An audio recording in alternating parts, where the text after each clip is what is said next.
And we are live, and we are back in the house after a 2-day break. A much needed break, man. I'm just getting my voice back a little, caught a bad cold, and, to go with the everyday streaming, you know what I'm saying? It kind of took a toll on the voice, you know what I'm saying? But I'm back, your boy is back. And we are back to talk about Euro 2020, the first day of the round of 16 matches, where we had Wales playing Denmark and we had Italy versus Austria, and we had two good matches, man. I'm ready to talk about these. And, of course, I'm so excited to discuss tomorrow's matches with all of you in here. Because tomorrow, I think, oh, my God. Ooh! You think today was good? I think tomorrow might be even better. So how's everybody doing, man? Big up to the boy Thriller. How you feeling? Let's get this thing going.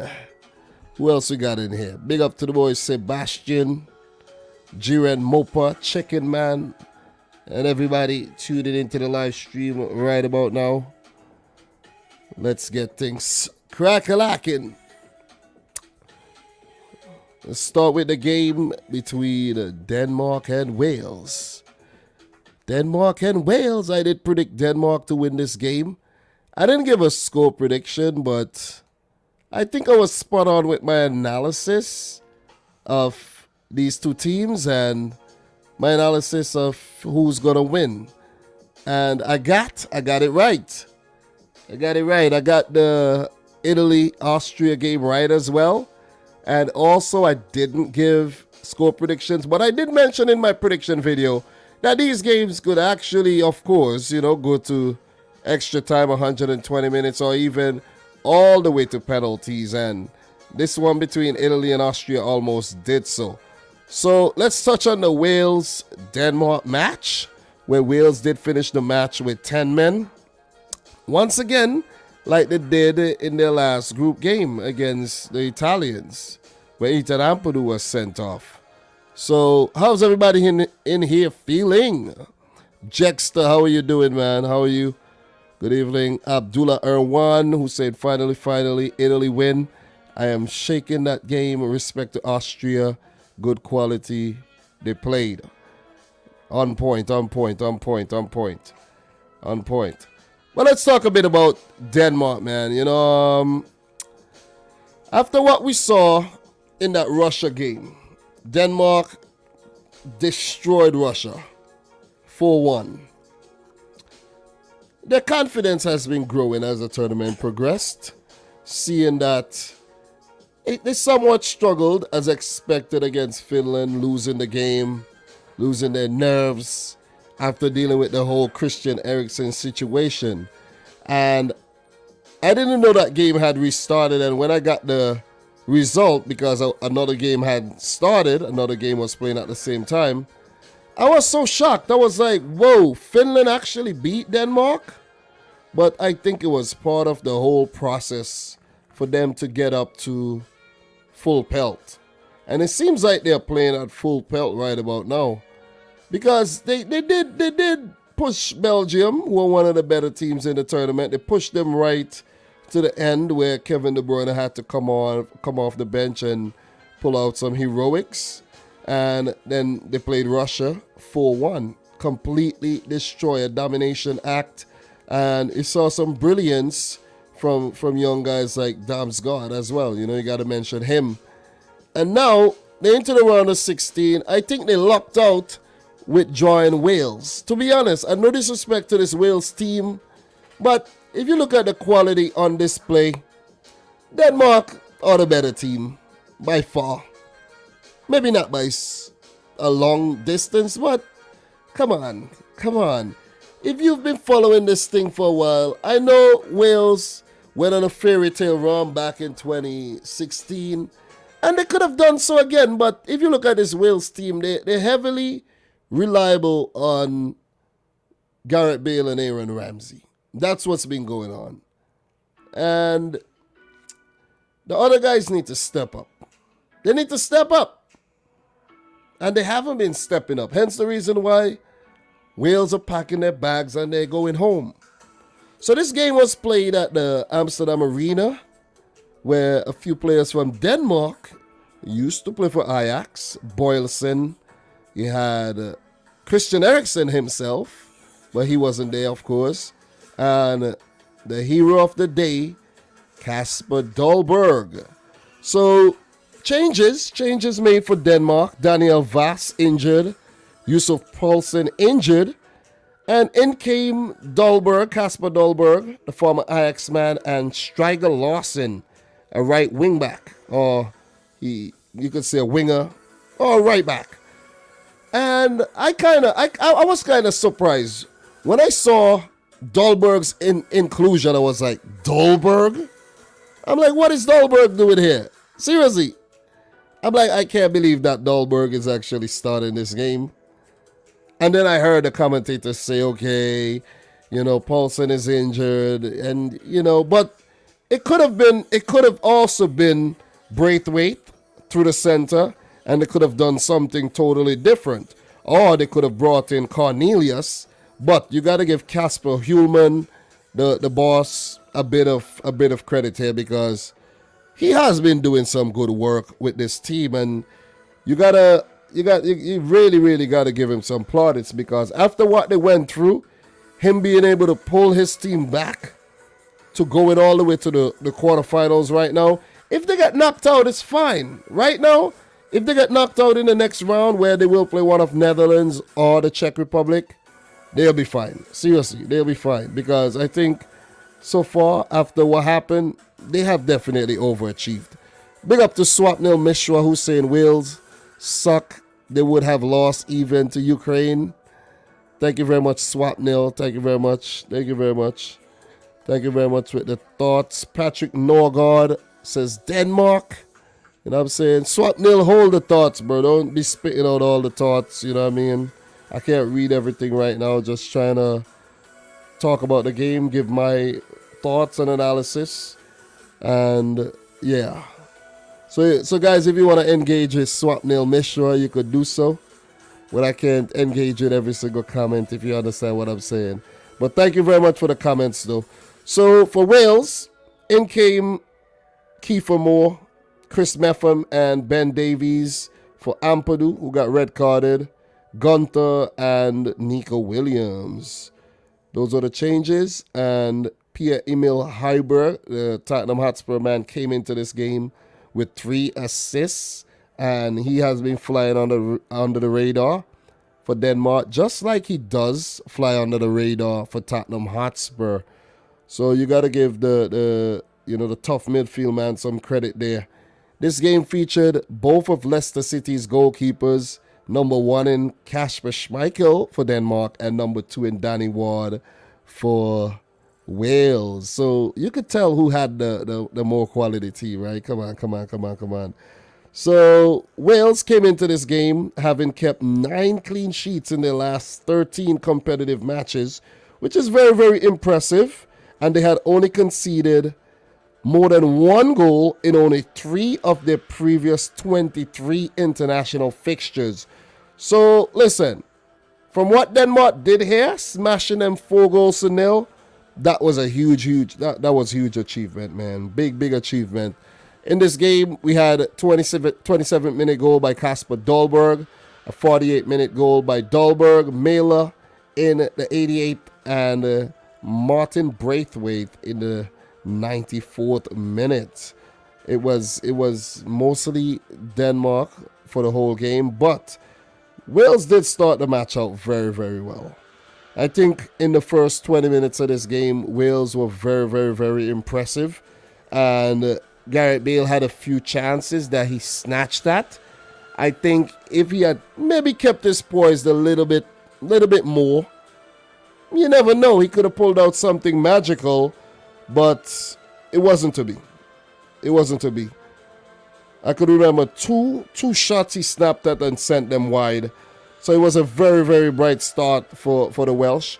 But Denmark didn't start playing themselves in the game around, from the 20th to the 25th minute, they started to buzz. They really, really did. And Rodon, he picked up a yellow card in the 25th minute, which put him under a lot of pressure. And that would actually play a big role in the Martin Braithwaite goal in the 94th minute, where Rodon couldn't tackle because he had already been yellow carded and he would have gotten a red if he had brought down Braithwaite. So that early yellow card did have a bearing on the game like I thought it would. And, influenced the last goal. But the 27th minute goal, man, by Kasper Dolberg, that one caught me by surprise, actually. Because I'm watching, I never expected that one. Really good ball by Mæhle, who has been a very, very good left back for Denmark. I think he's one of the finds of the tournament, because I heard about him before, but I didn't really know of him like that. And the guy is this guy is nice. This is his second goal of the tournament where he did score one against Russia and coming in back-to-back games to score. This has been a very, very impressive tournament so far by Mæhle. And Patrick Norgard in the comments is saying Mæhle and Damsgaard, damn. Yeah, man. Look, Mæhle linking up with Damsgaard and Damsgaard doing that, really, really good hold-up play, moving his body around, maneuvering, getting the ball nicely to Dolberg, who picked out the far post and put it past Danny Ward. And I was like, oh my God, what a superb finish. 1-0 to Denmark. And I'm like, listen, it's going to be very hard. I know it's only 1-0 up at the time. And I'm like, it is going to be very, very difficult to beat this Danish team now, because if you look at the way they're set up, let's just take a look at the way they're set up, right? Look at this Danish team, right? 3 at the back in Kjær, Christensen, Vestergaard. Big men at the back. And look at Delaney and Heiber. These guys are very, very instrumental in the way Denmark plays, because when they want to close up shop, they would play a double pivot with those guys just holding in front of the defense, and maybe Damsgaard would fall into the midfield a bit to be the creative force. Braithwaite would more drift over towards the right, and you have Dolberg more up top. So, and you have Mæhle and Stryger both pushing forward and coming back if they're needed. So it was very difficult after Denmark had scored for Wales to actually get back into this game. And after Dolberg scored, I was saying to myself, you see, I questioned his inclusion, and look at that. That was a good shot from distance to beat Danny Ward, man. So big up to Kasper Dolberg, who has been going through a lot lately. He was one of the guys one of the first guys that contracted, footballers that contracted COVID-19, and I think he actually got it twice, and then he had an injury. Then he had moved to Nice, and someone stole his expensive watch. So he has not had the best, let's say, year and a half. So this would do a whole lot of good for his confidence, man, because Kasper Dolberg was somewhat of a forgetting man, seriously, because when he was included, I was like, oh man, I forgot Kasper Dolberg actually plays for Denmark, to be honest, because I never thought he would have started this game. Being that this is a round of 16 game, this is a knockout game, and he was never used. I don't think I've even saw him come off the bench. He may have, but not from my recollection. Definitely not from my recollection. But that was a moment of quality from Kasper Dolberg, and the man is showing us that he is still very, very good in front of goal, even though we don't hear a lot about him these days. So Dolberg had another chance in the 32nd minute. Was saved by Danny Ward. Superb skill by Damsgaard again. And I think he has been the find of the tournament for Denmark. And when I say find of the tournament, I mean from our perspective, because obviously they know he's talented. He plays in the Italian league, and these guys have been coming through and flying under the radar for some time. But this guy is only 20 years old, man. And I won't be surprised if this summer he gets picked up by a club that's playing in Europe. Europa League or even a Champions League club for, to look at as one for the future. Because this guy Damsgaard, I think Damsgaard has been the X factor right now for this Danish team. With the absence of Christian Eriksen, Damsgaard just stepped in, and you don't even know if Christian Eriksen is playing or not. So Patrick Norgard is saying he was back home in Amsterdam, former Ajax player. It was written in the stars that he would score. You're absolutely right, man. And what if that was one of the reasons why Kasper Hjulmand started him up top, even though he didn't really play much in the tournament, if at all. I can't even remember if he played. Let's just find out, because sometimes with the 5 substitute rule, a player might actually come on and you don't know. Let us see. Yeah, he did actually play. He did play. He came off the bench in one match. Yeah, but he only played like 9 minutes, or less. So that one went unnoticed, for sure. But big up to the boy Kasper Dolberg, man. Maybe because him and the manager has the same name, that's why he actually started him. You never ever know. You know what I'm saying? There was an injury to Connor Roberts. The fullback there, Nico Williams, came in. Kiefer Moore picked up a yellow card for an elbow, and he would have missed the next game for Wales if they had gone through. It was 1-0 at halftime, and Wales, they were definitely outplayed in the last, let's say, 25 minutes of the second half, of the first half. Big time. So the second goal of this game came in the 48th minute, man. So 48th minute, Braithwaite, he ran at Rodon, who was on a yellow. I think it's this is the goal that I was actually talking about, and not the late goal by Martin Braithwaite. I was actually talking about this goal. This goal is the goal that Martin Braithwaite ran at Rodon, the Tottenham man, who was on a yellow, and he did a kind of weak cross, and not the Tottenham man, yeah, it feels like I'm watching Tottenham the way they played, but the Welsh defender didn't clear the ball properly, and it fell nicely to Kasper Dolberg, who put it in the back of the net. It was a VAR check for a potential foul in the build-up to that goal, and I think the ball had went out of play, but none of those stuck, and Denmark went 2-0 up, and that further solidified their place in the next round, because 2-0 up against this Danish team, as I said, it would have been definitely hard to catch. And it was that time of the game, around, let's say, between the 50th and the 60th minute, that I really took notice of Thomas Delaney's passing and his passing range, and how he was just controlling the midfield. So I think this is a very important thing to note, because this is where Denmark are very strong as well. Pierre-Emil Højbjerg and Thomas Delaney in the middle.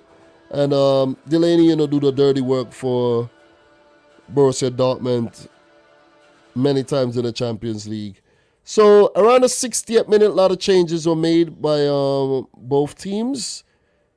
And if you look at what Kasper Hjulmand was doing, he took off Delaney and Damsgaard, being 2-0 up.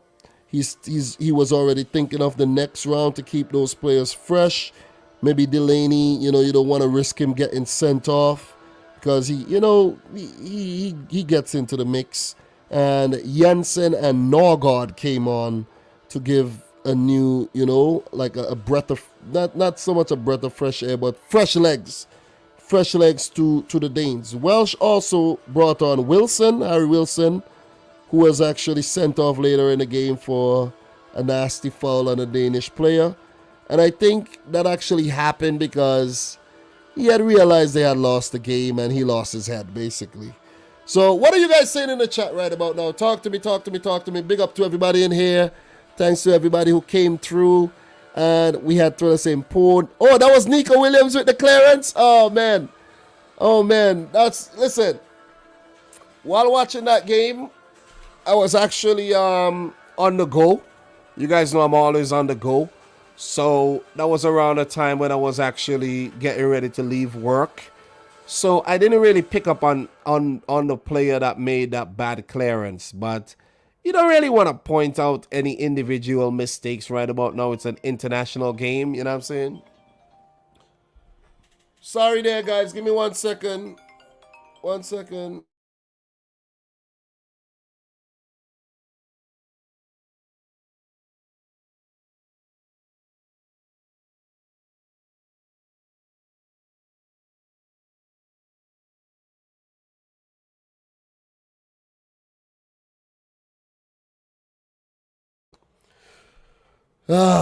Sorry there, guys.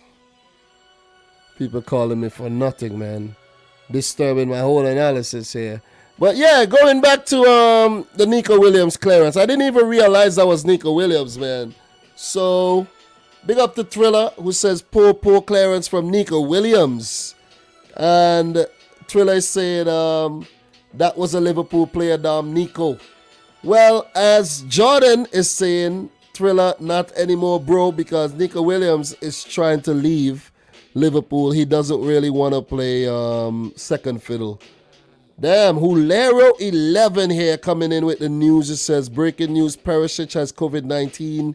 He is off from Spain game. Wow. That is big. That is big. That is big. That is very big. Let's just do a fact check on that really quick. Let's just do a fact check. We're going to fact check that comment, Perisic. Remember, guys, we're still talking about the Denmark-Wales game, so if you have anything to add, please drop it in the chat. I'll make sure I talk about that. Yeah, that's a fact, man. That's a fact. Perisic tests positive for COVID-19. Wow. Wow. That's a big miss, man. That's a huge miss. But I guess it's an opportunity for a player like Josip Brekalo or Ante Rebic to actually step up and prove their worth. But thank you very much there. Thank you very much, Hulero11, for coming in with the big news there, man. I appreciate that. I appreciate that, bro. I appreciate that. I checked it out already. I checked it out, and that is a fact. He says check it out on Croatia Media Index. One of my videos actually made it to this thing before, Croatia Media Index. I think if you ever make it on there, you're going to go viral. And that happened to me a couple times. So thank you very much, Hulero11. That's a big miss. That'll be a big miss. So big up to Don Roach, who says Barbados in the chat, Wales bottled. It's more like Wales got outplayed, man. Like Manric Flores saying, what a performance from Denmark. Big performance, man. Big performance by the Danes. And, I feel proud of my prediction, actually. Because, I got both my predictions right there. 80 Booth in the house. How are you doing? You see now, Denmark are actual definition of a dark horse, not Italy. Yeah, it is Denmark. It is Denmark. And what's so fascinating about this Danish team is, like, when they won Euro 1992, they didn't even qualify for the tournament. They were invited to make up the numbers after Yugoslavia had pulled out, after Yugoslavia had basically broke up. They had went into turmoil. And they called in the Danes, and they ended up winning the damn thing. And you could see something special happen again with Denmark, because it seems like they love the fairy tales, man. Seriously. They definitely do. What else we got here? Big up to Luis Garcia. Hey, Dominic, how have you been? I've been kind of sick. I've been getting over this cold, but I'm good. As long as, it's good that I have my voice and I'm talking here. Mr. Michael Schroller, who says, Andreas Skov Olsen will be the next surprise, I suppose. Wait, is Skov Olsen? Skov Olsen is Danish too, right? I have heard about him. Or is he Danish? Or I can't even think about that right now. He is Danish, right? Is he on? Let me just check this bench to make sure. Is he Danish? Yeah, he is. He was on the bench. We know of Skov Olsen. I know of Skov Olsen. He's been on the come up.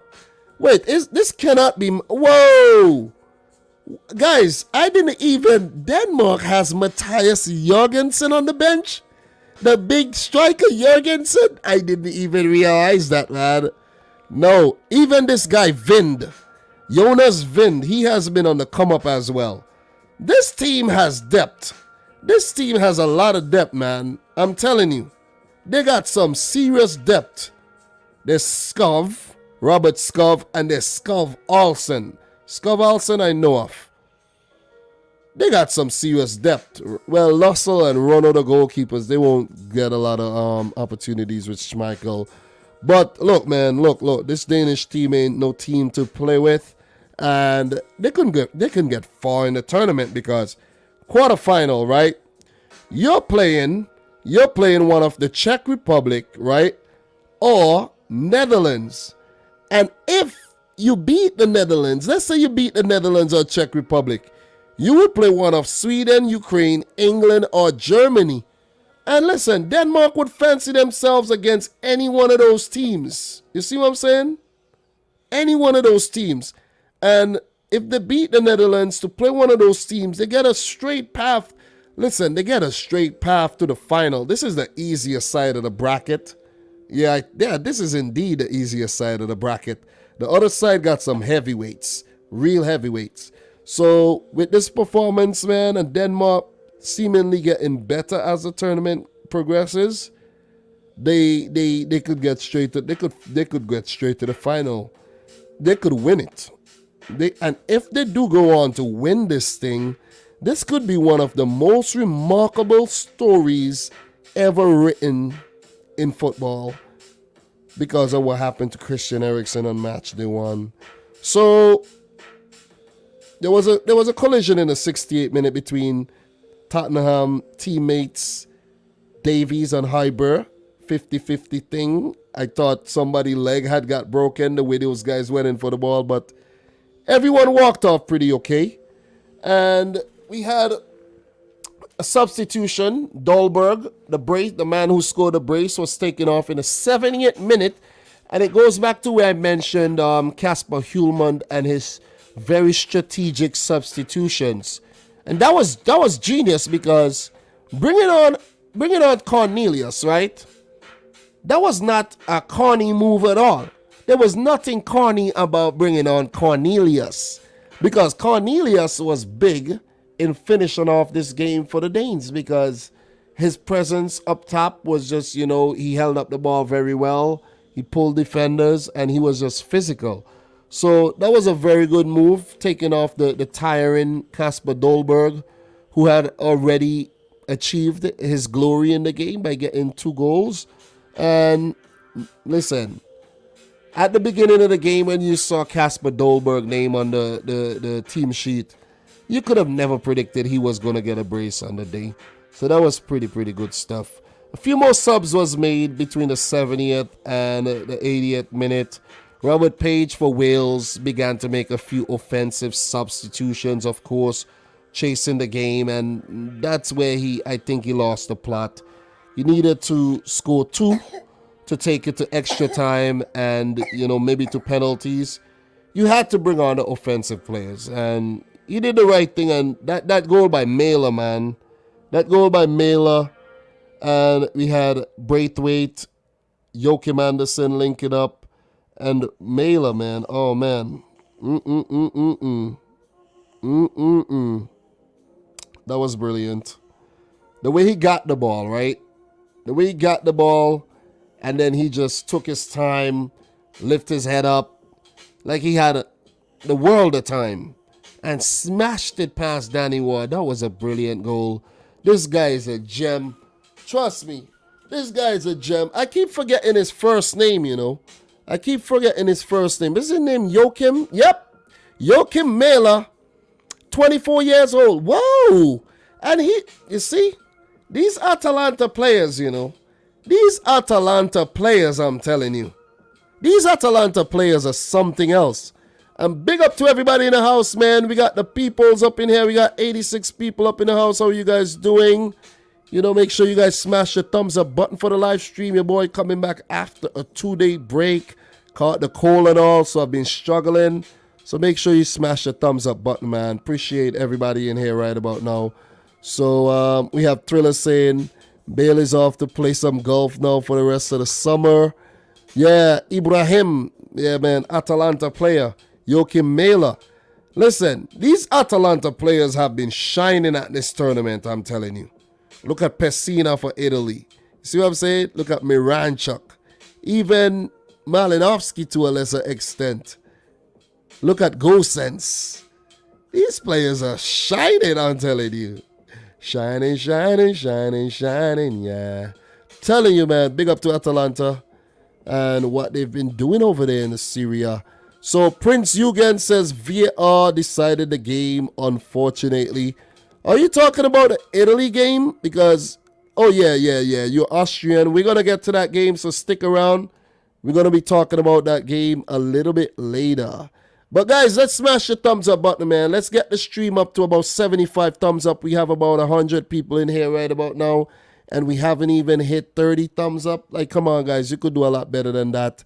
Smash up the thumbs up button, and let's get this thing going, man. I'm now getting heated up, you know. I'm now getting heated.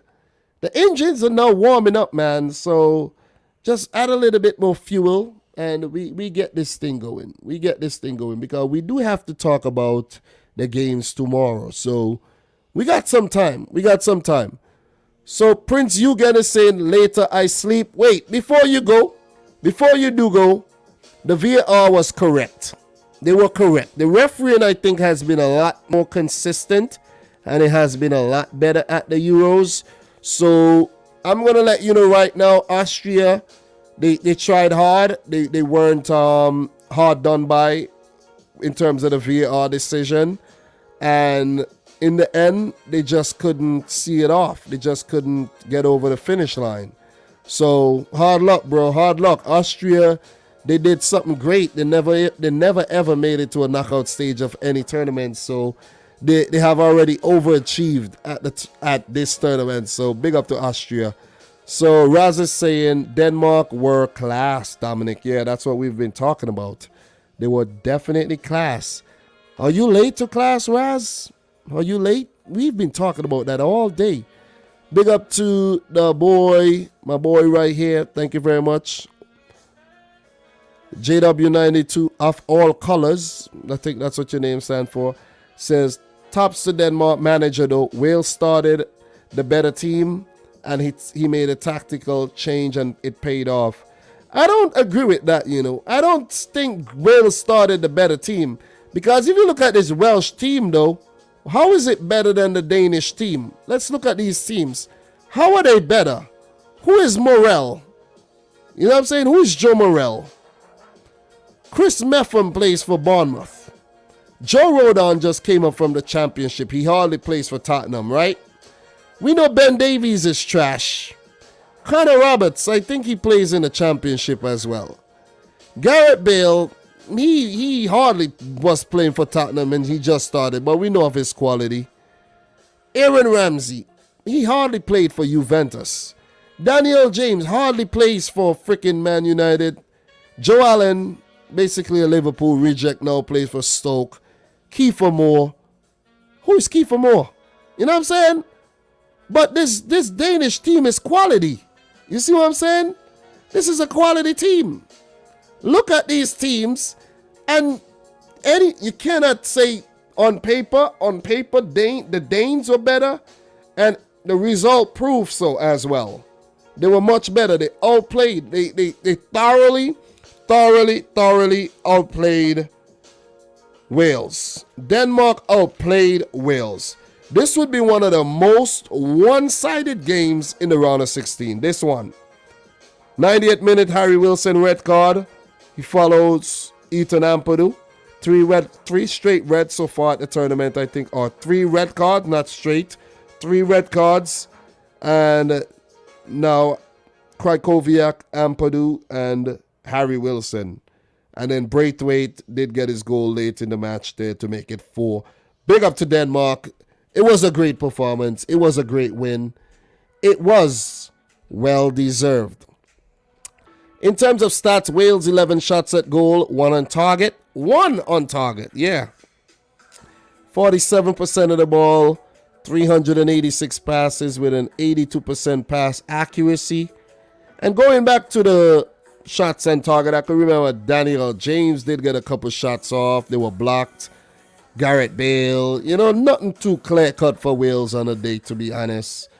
And for Denmark, 16 shots at goal, 8 on target, 53% of the ball, 430 passes with an 83% pass accuracy, 9 corners taken compared to 1 for Wales. So you could see who were the more attacking threat, who was in whose final third the most.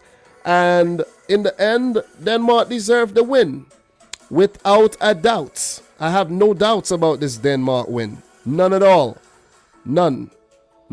I confidently predicted them to win the game, and they came out winners. Andreas L., we Danes are proud of our team. And you ought to be proud. You ought to be proud of the team, man. Quality stuff by Denmark. Quality stuff. What else we got here in terms of comments? JW, again, I didn't say Wales were the better team. I said they started the better team. Yes. I stand corrected. But you have to actually emphasize on these things. You got to emphasize, bro. You got to emphasize. And I do apologize for misunderstanding you. That was not my intention, okay? So, look at how it could get misinterpreted. Tops to Denmark's manager, though. You said Wales started the better team. You see? It could be interpreted both ways. Wales started off the match well. You see what I'm saying? You could say that. But yeah, I do apologize for that. No love lost. We cool. Big up to Aaron, guy in the house. Bada Bing in the house. Who else we got here? Big up to T-Boney and Steak, who says, they said the same thing before every match in 1992.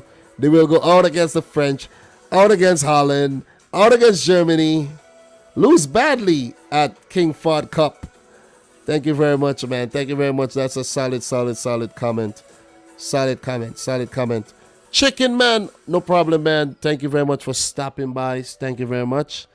Make sure you hit, I know Chicken Man, smash the thumbs up button for the live stream, guys. We are 4 short of 50. Let's get up to 50.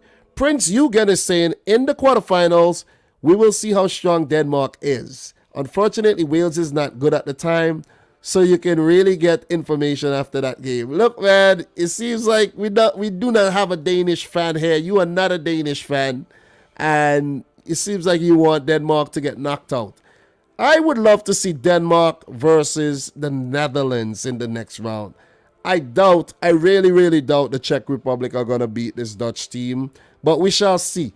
Judging from what we saw today against an underdog in Austria, you never know what the Czechs are going to do. You really never know. The Czechs could be on the money on the day. You never know. We're going to take a look at some up the stats right about now in terms of that Denmark-Wales match. Let me see if I find any for your head tops and hit you with some up the stats. And then we would move on to the next one. All right. So I would have some up the stats for you for sure. All right. Let me see if I get any at all. Okay. All right. Let's find them right here. Okay. Should have one coming up right here. All right. Come on up to Joe. 3. All right. We got 1, 3. Denmark have won each of their last 3 competitive meetings with Wales in a run stretching back to June 1999. Today's clash will be the first meeting between the sides in a major tournament. That was mostly a preview up to stats. All right. So we got another one involving Denmark. 59. Only Italy with 60 had more shots in the group stages of the Euro 2020 than Denmark with 59, while Wales faced more shots than any of the 16 sides to progress, also 59. Pepper in. So this Welsh team, a bit lucky to come through, you know, and I think it's because of the underperforming Turkey. Turkey were trash, and we expected Turkey to do so well. They didn't. They really didn't. And that's what had bearing on Wales coming through the groups, because I never expected Wales to come through at all. I was actually surprised when Wales got through. Seriously. But they did play well. I ain't gonna lie. They did play well. The other team to come through from that group is Switzerland in third. And Switzerland will play against France. So, yeah, just think about that one a little bit. But Turkey, I think Turkey were underwhelming, and Wales, sort of took their spot. Seriously, a lot of us expected, or maybe not a lot of us expected Turkey to do well. So let's just go back here. I got another one for you guys. 3. Denmark have scored more goals from outside the box than any other side at Euro 2020. 3. While since 1980, only France, 5 in 1984, and Belgium, 4 in 2016, have scored more from a distance in a single edition of the competition. Range. Yeah, man, they have been amazing. These guys, when they see the opportunity, they take it. Damsgaard, talk about Andreas Christensen, talk about Kasper Dolberg. These guys have been really, really good in front of goal. And they're showing us how to take a shot from distance. Put your body over the ball, hit it with precision, not too much power, but add a little bit of skill, and it equals a goal. 2. Kasper Dolberg is the first Danish player to score at least twice in a match at a major tournament since Nicholas Bentner against Portugal in Euro 2012. Lords! And that goes from the reference of Lord Bentner. So that was a pretty good stuff, man. We got more. Wales are the first team to receive 2 red cards in a single edition of the European Championship since Russia and Switzerland in 2004. Reactionary. I think the youngsters from Wales got a bit frustrated, being Ethan Ampadu and Harry Wilson. Maybe they thought they were playing FIFA or something. Maybe. 4. Denmark are the first team to score 4+ goals in consecutive matches in the European Championship history. Force. This is a big achievement, man. Listen, we cannot underestimate this effort by Denmark. That's what I'm telling you guys. This has been simply amazing. That is why on my way home from work, I had to pull over on the side of the road and talk about the game, because I was actually watching the game on my way home. And was doing it safely, guys, if you're not wondering. I was. But I had to, pull out the brand new iPhone 12. And yeah, I know this might be replaced by iPhone 13 soon. I mean, no, the iPhone 13 might be out soon. I'm not going to replace it. I actually had a Samsung Galaxy 9. I was way behind, so I'm good. Had to pull it out and christen it. I had to christen the freaking iPhone 12, and I did it for Christian Eriksen. You get the wordplay? All right, we have something here for you. Only Daniel James, 10, has created more chances at Euro 2020 than Marco Verratti, despite the Italian playing just 135 minutes at the tournament so far. Strings. But talk about Daniel James, though. Talk about Daniel James. That's a lot of chances. I wasn't even aware of that, man. I wasn't even aware of that. So, Daniel James, bro, I apologize. You have been decent at the tournament. So, Twiller saying, man, I'm still on the iPhone 9. Yeah, you need an upgrade, bro. You need an upgrade. Big up to the boy, 68 State. Sorry for not mentioning you so far. Says England can't do much worse than Wales, though. Oh, man, that game is going to be tough. England versus Germany. Woo-hoo-hoo. God damn. We might see all the British countries getting knocked out of the tournament very early. Very, very early. So, Plachar is saying, Dom, when you watch it in the car, do you stick the phone up to the ceiling glass? No. I put it in a center console. The console has like a little, it's like recessed. So I could actually, where the GPS is, I put it like in front of the GPS, and it's pretty cool, pretty neat stuff. So Andreas L, yes, Denmark. You know what I'm saying? Aviator F92, Denmark had a great game today. Indeed, they did. So yeah, man. Yeah, if you guys have anything to add before we move on to the next game, please do so. forever and ever and ever. Hold your peace. All right, so we're gonna go back. And guys, just to remind you, Denmark will play the winner of the Czech Republic and the Netherlands game. And that game is coming up, guys. I'll let you know when that game is coming up. It's coming up. Is that game tomorrow? I think that game might be tomorrow, you know. Yeah, that game is actually tomorrow, the early match tomorrow. And then we have the big one, Belgium versus Portugal. I have a feeling I might want to actually do a watch-along for that one, you know. I don't know. I haven't been doing the watch-alongs, but I might have to do a little watchy thing for that one. I might have to do a little watchy, you know what I'm saying? I might.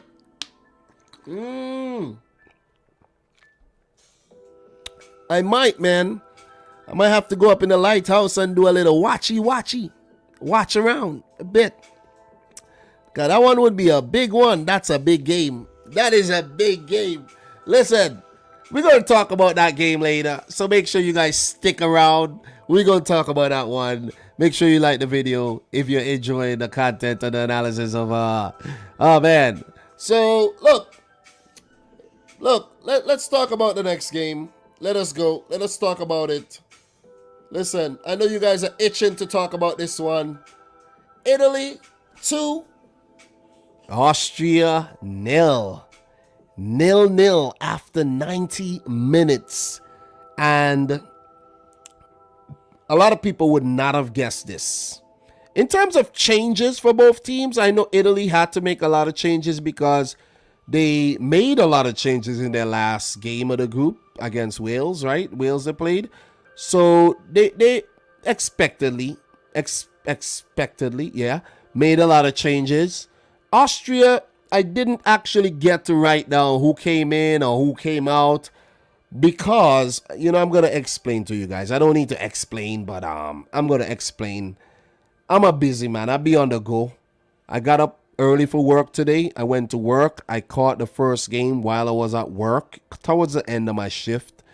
And I'm watching these games on mobile, so it's not like I'm there in front of a TV. I'm on my mobile. You see what I'm saying? So it's all good. So the game now between Italy and Austria, that one caught me while dropping my wife to work. So I'm in the car, so I can't write down. I could hardly write down anything. I'll be doing some dangerous stuff, I'm telling you. I'll be driving and writing notes for these games so that I could come here and analyze these things with y'all, and just to get the key things. You see what I'm saying? So that I could unlock this thing for y'all. So look, Italy, Austria, it would have been a tough task for Austria to unlock this Italian defense, and they did, being the first team to do so after about 1,100 and something minutes, which is simply ridiculous. It's ridiculous. I think the last team to do so, they kept mentioning it, you know. Damn. I know one of you guys in the chat noticed, but the last player to do so was in a draw. And I can't quite remember right now, but I know one of you guys have this in the chat right now. Yep, Prince Eugen, I thought you were leaving, bro. Why you still here? He says 1,170 minutes. Thriller saying, damn, how is 5G speeds on the 12? Is it life-changing? To be honest, Thriller, let me tell you the problem I've had so far with the iPhone. It seems like where there's no 5G, it just it gets really bad. Like I have no service. Because towards the back end of this game, like around the 40th minute, I didn't watch the end of the game, the end of the first half. I'm like, I didn't have no service whatsoever. I made a maneuver to go and buy some soup, and I had no service. So I missed the back end of the first half. But it was all good. No goals were scored. It's all good. It is all good. So, but yeah, that's the problem with 5G, man. That is a problem. I don't know. I think I like the Android phone a little bit more in terms of the usability and everything, but it's kind of it's I don't know. I guess it'll grow on me. Big up to Hito Ricky Morgan, who says winning this gonna be huge for Italy, and Italy did play well first half. Would Immobile scored? Match would have been way different. Big up to Bethel in the house. How are you doing, Bethel? You know the crazy thing about guys like Bethel? I remember back in 2017, 18, when these guys were following the channel, and these guys were like, and guys like Danny A. These guys were like 13, 14. And you fast forward like 3-4 years later, these guys are like all 17, almost 18. So, you know what I'm saying? These guys are, evolving. Bada Bing says, Austria's major mistake was starting the extra time too defensively. Did you notice it? I'm going to tell you what Austria's problem is. I'll tell you. I'll get to it. I'll tell you. As a matter of fact, I'm going to tell you right now. I'm going to tell you where Mancini got the better of Franco Foda. I think Foda did a great job, and they almost scored. We're going to get to that too. But I think Mancini used his subs a lot better. Franco Foda took way too long to make subs, and then when Italy made their subs, you could see how fresh they were in extra time, and the quality never dropped, and they came in, and it was the substitutes that scored the goals. So there's where Italy won the game. Fresh legs, breath of fresh air, while Franco Foda basically suffocated his team by keeping players on way too long. It wasn't after the injury to Baumgartner that he was forced to take him off. Otherwise, he would have kept him on maybe for 90 minutes. You see what I'm saying? Maybe that's what it was. Maybe that's what would have happened. But anywho, let's just break this game down. 11th minute, Spinazzola with a shot. And I thought that had hit the roof of the net, but it didn't. Very, very good start by Italy for that first 10 minutes. And this guy, man, listen. You see this guy, Leonardo Spinazzola, who was actually rotting at Juventus? He moved to Roma, and oh man, his career has taken off, man. He has been clocked as the fastest player at Euro 2020 as well. Just a little information for your head tops. I'm keeping my ears open, and I'm letting you guys know what I hear and thing, But a little bit of tidbit here and there. But I'm telling you, this guy Spinazzola has had a really, really good tournament. Really good tournament. So, left back, they going into the last 8. So, if you got to pick a team of the tournament from the last 8, he could definitely be up there for that left back spot. And I think we might actually do some... guys, you know what we could actually do for the last 8? We could do some best 11. And I think they have the app on the UEFA website right now to do best 11. So we're looking to doing a best 11, best combined 11 for the quarterfinalists. Round of 16 would have been a little bit too much. So look, Spinazzola, oh man, what a player. You also have to mention Giovanni Di Lorenzo if you're going to talk about Spinazzola, because right back seems like a problem area for Italy, and for him to step in Florenzi's absence and just hold it down real nice, you got to give it to Di Lorenzo, man, who had a nice run later on in the match. Really good run. Before I forget, let me mention that. And if he had scored, that would have been amazing. And in the 14th minute, Insigne, he had a really good shot saved by Bachmann, the goalkeeper who plies his trade with Watford. We might actually see him in the Premier League next season. So those were two dangerous plays down on the left for Italy. They were mostly attacking over there, exploiting Stefan Leiner's absence, because Leiner is an attacking fullback and he's always forward. So they were actually exploiting that side of the field. Nico Barella had a shot saved by Bachmann, And that was very smart footworks by the goalkeeper, and that was from the outside of the foot, the right-footed outside of his right foot shot by Nico Barella. If that had gone in, that would have been an amazing goal. Somewhat like the what you call it, the Modric goal, the Luka Modric goal. So Arnautovic did get a chance in the 18th minute, a long ball that caught the Italian defense out, but of course, Arnautovic has been a bit wasteful at the tournament. He blasted it over. One of the chances that you guys have been talking about came in the 32nd minute. Immobile, man. Long range effort. It hit the post. That was very close. That was an amazing shot. And to touch on Immobile, guys, do you guys see Mancini actually using Andrea Bellotti, ahead of Ciro Immobile in the quarterfinal? Because when Andrea Bellotti came on, he was a bit more mobile, he was a bit more threatening, and he showed a lot more intent than Immobile. Ideally, you might want Immobile because, he's very clinical, but you want that striker who's gonna stay busy and, and I see Bellotti maybe getting the nod. I'm just saying. If it happens, remember I talked about it. Remember I did talk about it. So, first half, man, it was just dominant stuff. Dominant stuff by Italy. Austria, they were outplayed thoroughly in the first half.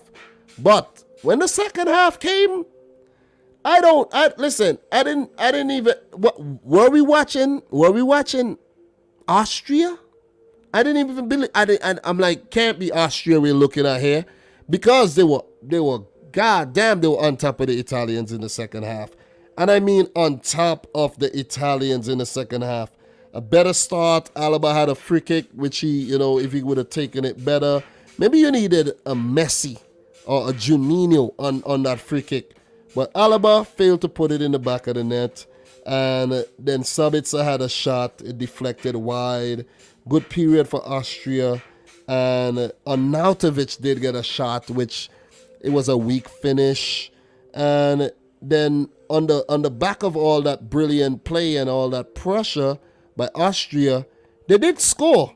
And Franco Foda was jumping for joy on the school sidelines. Arnautovic was celebrating. But little did they know VAR would have its say. And it was offside. If you go, you check it, it was offside. Guys, I can't show you no clips because the last clips I showed you guys, it got flagged. The Copa America clips are fine, but the UEFA clips got picked up, man. It got picked up. But Austria had a really good period of play there. And I know the Austrian fans would feel really aggrieved by VAR. But guys, it was the right call. It was the right call. Aviator barely offside in my opinion. Yeah, barely offside is offside, man. It was offside. 301 circular, big respect for the effort you put in for real. Yeah, Austria did put in. Michael Talbot, respect to Austria. Listen, we thought this game was going to be one-sided. We did. We really did. But Austria, they came back in the second half and both teams had contrasting second halves. Whereas Italy, they were looking like how Austria were looking in the first half, and Austria were looking like Italy. You would have thought that they switched shirts or something, how the Austrians were playing. And not to downplay the quality of the Austrian team or anything, because they are a quality team. They have about 20, 21 players who's playing in the Bundesliga. You see what I'm saying? And even though the Bundesliga is won every year by Bayern, but, still, there's some quality players in the team. Baumgartner comes to mind. Hinteregger comes to mind. And big up to the boy Martin Hinteregger, who was big in this game, man. God damn. Him and Alexander Dragovic, oh, man. Jesus Christ. These guys defended valiantly. They defended well to keep this Italian team scoreless. And the way they came out in the second half, man, You gotta talk about Konrad Limer's influence. You gotta talk about Zabitzer's influence, Alaba's influence, Liner, Grillsich. These guys are good. These guys are good. These guys are really, really good, man. But if you go back and you see where the game swung in Italy's favor, it was when Mancini made these substitutes. Let me show you what Mancini did. Let's just take a look at the substitutions right here. You see this right here? You see this? Nico Barella for Matteo Pessina, who scored the goal. Pessina, he scored one. But look at this. Verratti off. Verratti had a good game. Barella had a good game. But they weren't working. They were getting overran in the middle of the field. And we know Jorginho, he doesn't really work that hard like that. But you have to leave one on, right? You can't change up your whole midfield. You're going to put the midfield in chaos. But you take off Verratti, you take off Barella, who are basically getting tired, and they were getting overran. So when you do that and you bring in fresh legs, then you actually start regaining control of the game. Because Locatelli has been in good form. Pessina has been in good form. And that is exactly what happened. And then look at the other change.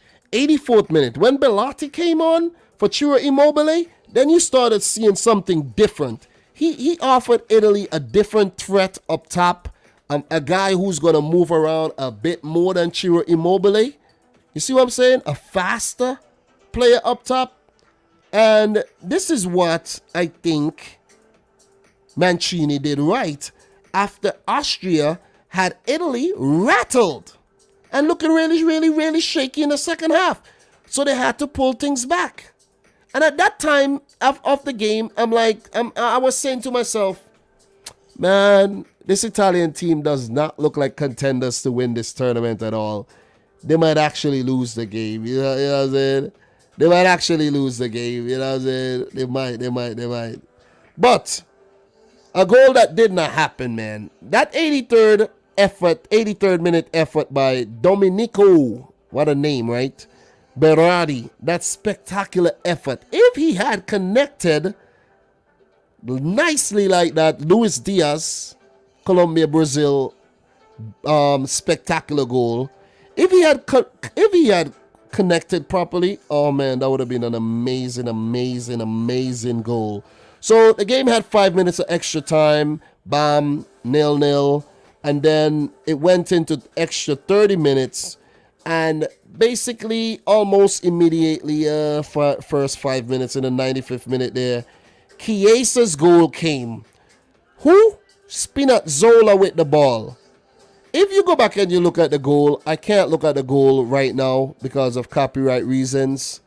You could see Alaba drifting towards, I think that might have been, I can't remember if it was Belotti, but he was mostly drifting from his left back role into a center back role, leaving Chiesa open. And players are not paying attention because if you hold up your head and you look around and you see who's where, you would say, nah, man, let me just take a look and let me just stay with Chiesa. And if the ball does go to the player that I'm going to try to mark, then I have a chance of actually getting the ball while still keeping an eye on Chiesa. You see what I'm saying? But he didn't do that. The ball fell nicely to Chiesa. Very, very good touch to bring it down. And that skill to get past that Austrian player to actually, I think that put him on his behind. And that shot, oh my God. Jesus Christ. As the late great Garnet Silk said, Christ in his kingly character. God damn, what a shot. That was amazing. Oh, that was actually Pessina. That was Pessina who pulled Alaba towards him. But that was a brilliant left-footed strike to beat Bachmann, who was brilliant in goal for the Austrians. 1-0 to Italy. 1-0. Insigne had a free kick, which was saved. Very good free kick there. And the game looked at that moment like it could have went the full distance, but the Italians they had other thoughts. Pessina with that goal, a scrappy ball in, not dealt with by Austria. Belotti passing it off to Pessina, and he scored his 4th international goal in his 8th appearance for the Italian team. So he's an absolute fire. That was just before the first half of extra time, and the Italians could go back in the second half and see out the game. But it wasn't that easy. It really wasn't that easy, because at that time Austria knew that they needed to throw the entire kitchen and the kitchen sink at Italy, and they did. Sasha Kalajic came on, and his presence was felt when he pulled one back, but that didn't come after, Sabitzer had a chance, blasted wide. He had a lot of chances in the game, but Kalajic made sure that it was a tense finish after a corner was taken, and the way he got down low, he's a tall guy, but he had to get down really low to get his head on that ball, and it beat Donnarumma at his near post to finally breach the Italians' goal. That goal was a giant step towards actually equalizing, but they fell short. So I could remember the 120th minute when Alaba cleared the ball that was going in after Chiesa had chipped it over Bachmann, and the Italians could have made it 3. But I think that would have been an unfair scoreline for the Austrians, because they played way better than that. Italy 2, Austria 1 after extra time. The Italians were made to sweat, and they were made to fight. They were pushed to the very edge by Austria and almost got pushed over the ledge, but they held on. They held on for the win. And you got to give it to Austria, man. Valiant effort. If they had gone on to the quarterfinals, it would have been well deserved, and it would have been one of the best stories of the tournament so far. How are you guys feeling about this game? Talk to me. I know you guys have been talking, but you know your boy got to get his thoughts out. I got to get my thoughts out, and we got that one wrapped up, and we will now go into some more stats and us up to stats and things like that. So talk to me, guys. Talk to me. Let me see if you guys are actually dropping any fire in the comments right about now. So, let me see. Talk to me, man. Let me see here. Let me see. Seemingly, Prince Eugen is very pissed off here. But Prince, man, I think the refereeing decisions were solid, and it was just unfortunate that Austria couldn't get over the finish line today. But they could walk away from this game with their heads held high. There's World Cup qualifiers. I know they didn't really do that well in the March international break, but they could have something to actually, they could build on this solid performance at Euro 2020. You see what I mean? So you got to be proud of the performance by the team and stop looking for excuses and looking for ways of maybe discrediting what the Italians did. The Italians were always favorites to win this game, from the way they played in the group stage and all of that. But the Austrians had me feeling at one time like, God damn, imagine Italy played so well, unbeaten, no goals conceded, and they're about to get knocked out by Austria. Oh man, as Michael Talbot said, respect to Austria, man. They were good. They were very good. Let me see if I have any more solid comments. Big up to Danny A in the house. How are you doing? Danny, who says Italy's not making it past the quarters, in my opinion. What else we got here? Let me see. Bada bing, Ulmer is injured. Maybe Ulmer was just switched out. You know what I'm saying? Maybe you just switched out. What else we got here, man? In terms of comments. Let me see. Big up to Alexander Wagner. I am not aggrieved. Austria could have won this. All right. Big up to Julian in the house, who says, Jack Grealish to Man City to be announced after the Euros. Yeah, man. But you know what people are going to say? People are going to say we spent 100 mil You know what I'm saying? And they're gonna expect things and things and things and things and all these things. So big up to Goran in the house. How are you, Goran? Who says, I told you Austria would give them the battle. Yeah, you did. Lennon Sweet, Dominic. I got banned from City Extra Discord. Apparently I am not allowed to have an opinion. Bro, you ain't ever gonna get banned from here. So, you know what I'm saying? So this is the place for you, bro. This is the place for you. You go to those uppity channels, you know what I'm saying? You go to those uppity channels and that'll, you know, things like that'll happen to you, man. You know, there's always a home here for you, Lennon Sweet. So Bali Mashu is saying stupid tournament system. Best second place from group stage playing best first. Okay. All right, Bali. All right, we understand, bro. We understand. 68 state. What's the chances that Denmark make the final? Now they have a big chance. Goran asking Dominic, what is your opinion on VAR? Is it American national of football? I don't understand what you mean, because I'm not really into American sports like that, so I don't know. But Americanization. Oh. Americanization. No. It's just about clarity, man. It's just about clarity. A lot of things are at stake, and they decided that they're gonna use VAR. You know what I'm saying? We are gonna talk about tomorrow's game.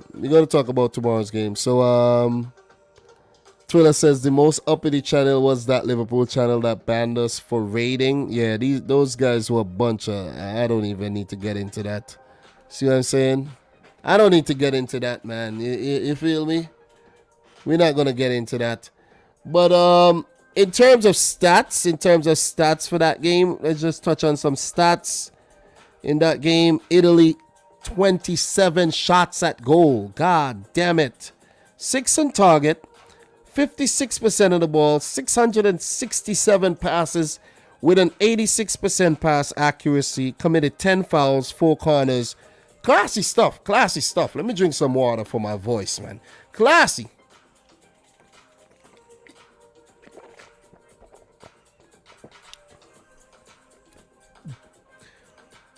Austria, they had 15 shots, 3 on target, 48% of the ball, 620 passes with an 80% pass accuracy. They committed 22 fouls. Listen, this was a valiant effort by Austria. They were outplayed in the first half, and they came back in the second, and they did damn good, man. They did damn good. They were simply amazing, and they pushed. And they pushed real hard. The Italians would be going back to their hotel today, and they'd be like, oh my God. Woo! That was a hell of a game. And this game, by the way, was played in Wembley, London. But look, this would affect the Italians, you know. It would.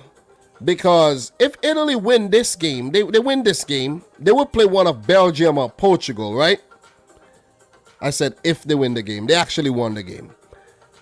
But it took them 120 minutes, which means that they were pushed. They had to play an extra 1/3 of a game, right? Let's say one of Belgium or Portugal only play 90 minutes, right? Bam, 90 minutes. They win the game. They would have the advantage going up against Italy. I think Italy, they weren't really tested that much in the group with Switzerland, Turkey, and Wales, who they switched about 15 guys against. But you could see the tests coming in the knockout stage. In the round of 16 against Austria, and then in the last 8 against one of Portugal or Belgium. They're gonna get tested. They expect to get tested. You're not gonna win the tournament without getting tested. So that was expected. Star of the match, obviously Federico Chiesa coming off the bench to grab that Player of the Match award. I did see him with the star posing, so I think that's, you know, yeah. Yeah, he did get star of the match. And Italy's opening goal scorer Federico Chiesa talks about his goal and the instructions he received from Roberto Mancini. So that is some good stuff, man. Oh, so actually, Spinazzola got star of the match. Pardon me. I think it was Spinazzola I saw. I don't know why I'm thinking Chiesa. But I did put Chiesa on the thumbnail though as star because I think he did get one star of the match. But I got that one wrong. So it was Spinazzola, well deserved. He's been running up and down the left flank. And I've always admired him since he played for Juventus, you know. And I always thought he was very, very harshly treated as a Juventus player. I guess they like the Brazilian Alexandro over Spinazzola. Their very own player, their very own Italian player. And this goes back to a team like Atalanta, guys. Have you ever realized how many Italians actually are in the Atalanta squad? It's not a lot. It's not a lot. Atalanta does not have a lot of Italians in their squad. So, yeah. But good stuff there by Spinazzola. Guys, I want to hit you with some up the stats right about now before we move on to tomorrow's matches, where we're going to talk Portugal, Belgium, and we are going to talk the Czech Republic, Netherlands. Upta. Let's start. Give it to me. And then I'll, pass it right over to you. All right. So, Italy are unbeaten in their last 13 meetings with Austria in all competitions, winning 10, drawing 3, since a 2-1 loss in a friendly in December of 1960. This is the first match between the sides since the 2-2 friendly draw in August of 2008. Reacquainted. So we go back here. We got some more up to stats for your head tops. And guys, if you haven't yet, smash your thumbs up button and make sure you do so. Back after a 2-day break. I had to rest. Gotta rest. Rest is important. I see some guys never taking breaks on YouTube, man. I just had to take a break. Listen, I did drop videos, so I didn't take a break. But I didn't go live. But some people don't take a break from live. But make sure you smash the thumbs up button, guys. We need 26 more thumbs up to hit 100. And it'll be very nice to do so during the stream. That'll be your way of showing appreciation to the stellar work that Liam, who is sleeping right here, and myself are doing. All right? So, yeah. Thank you very much. All right, so let's just touch on some of these up to stats. Bam. 9. We spoke about this. Only Daniel James, 10, has created more chances at Euro 2020 than Marco Verratti. And the man only played 135 minutes. That is why Mancini had to leave him in the team at the expense of one of Pessina or what's the Locatelli. You see? And Juventus are also going in for Locatelli, guys. So, yeah. Let's see how that one work out. Maybe Aaron Ramsey's leaving. Locatelli in. Clearing up space in the squad for the new Italian starlet there. So, 8. This is the 8th time Italy have gone to extra time in a match at the European Championship. More than any other side in the history of the competition. Stalemate. They're very defensive, man. They're very defensive, and that's why that happened so many times in the past. But this is not a defensive-minded Italian team. They are more progressive, but a team that still knows how to defend very well. So we got more up to stats. We got more. 25. Federico Chiesa has scored in a Europe game 25 years and 12 days after the goal of his father Enrico on the 14th of June back in, I think, 1996 versus the Czech Republic. Awake, like father, like son. It's in his DNA.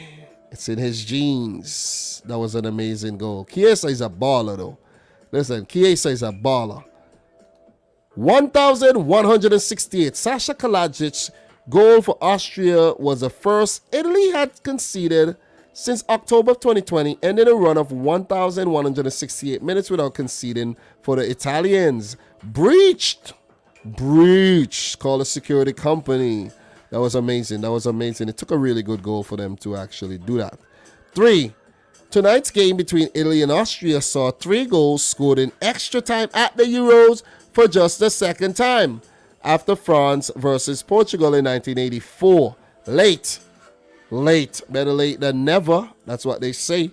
But the thing is, right, it's crazy that we watched the whole game, whole 90 minutes, and we didn't see a single game. But in extra time, we actually saw the goals. You see what I'm saying? So you could see that both teams, they switched off a bit, especially Austria. And the fresh legs did it. All 3 guys that scored were substitutes as well. This is not even from Up the Joe's information here. But this is from me just remembering. Kalajic, the big lanky, I think he plays for Stuttgart, if I'm not mistaken. And he banging about 7 goals in 7 consecutive games in the Bundesliga last season. He was absolutely amazing. I see him dominating the Bundesliga for a while. The Bundesliga suits him. Definitely suits him. Anything else? And that'll be it in terms of up the stats. And that'll be it in terms of reviewing today's matches.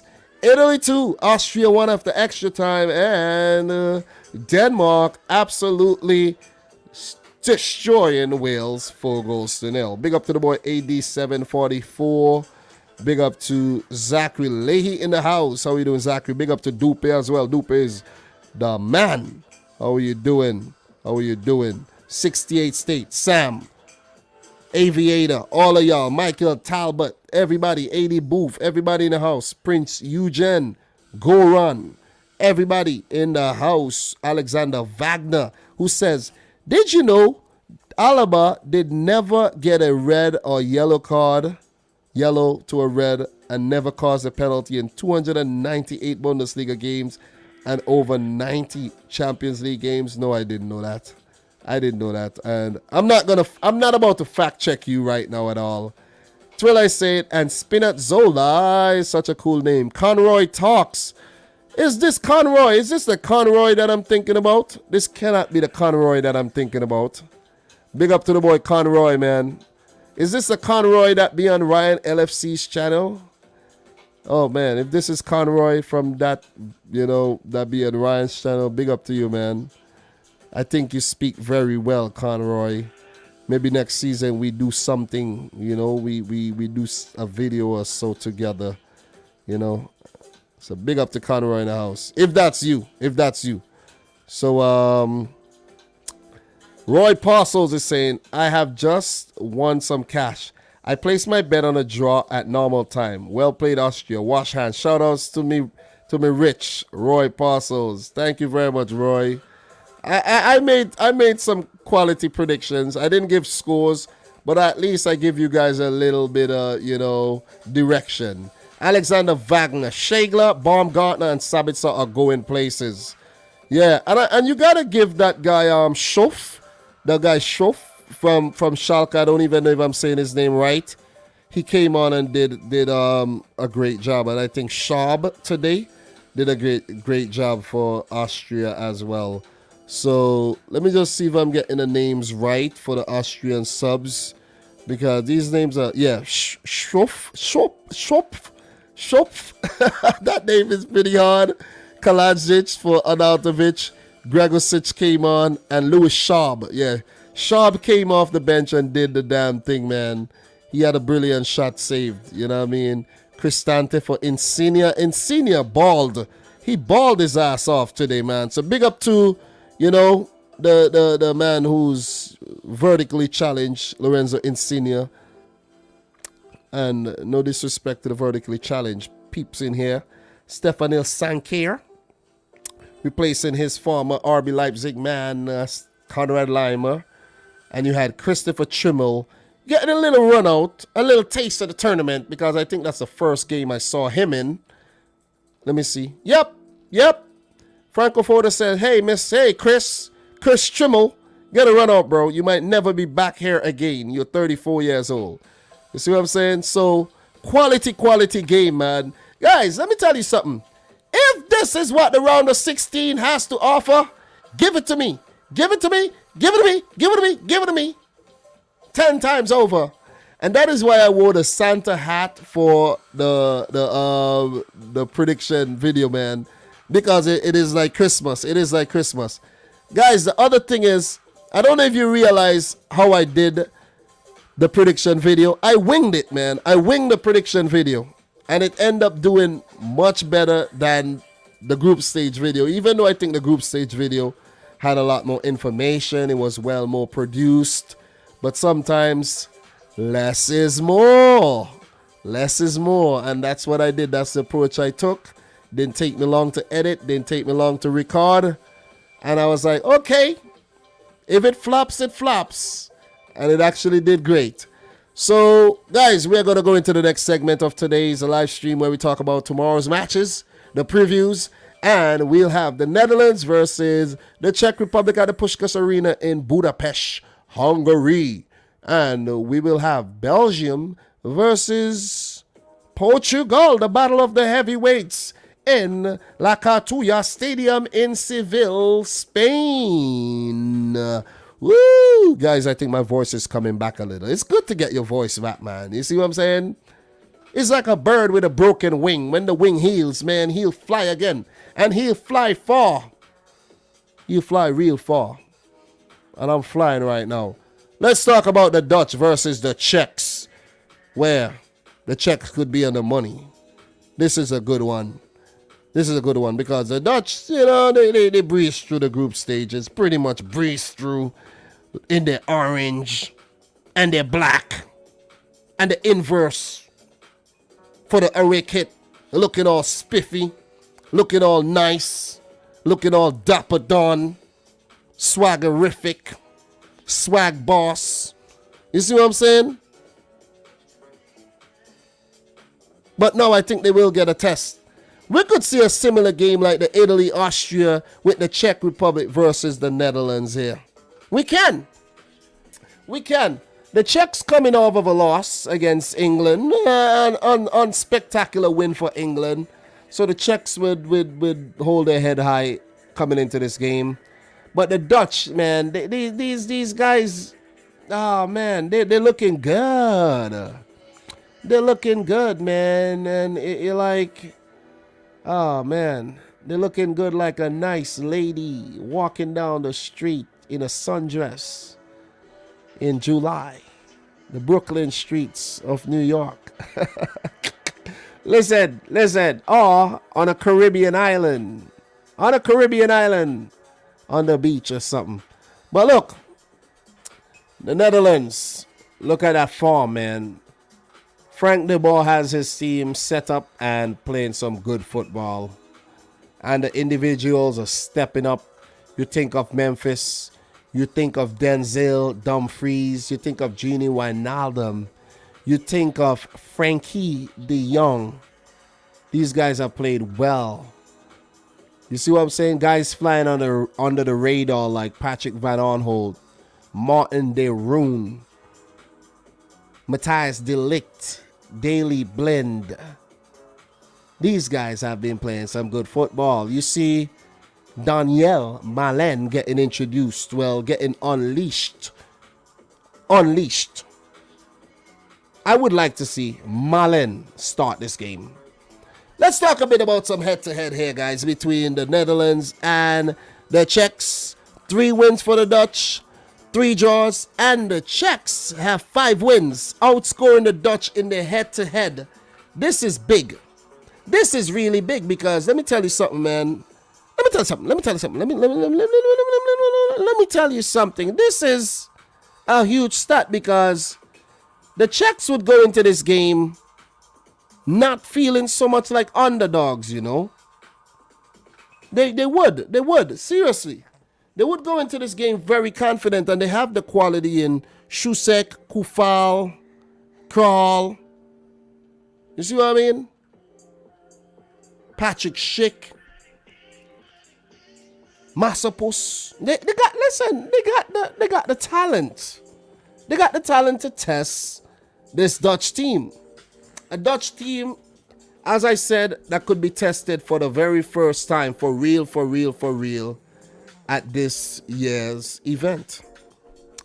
So I just want to actually get the real head-to-head and when they last played each other, just to give you guys a little bit more insight on these games that they last played each other in, major tournaments and whatnot. So yeah, just bear with me. Let me take a sip of my water in the meantime.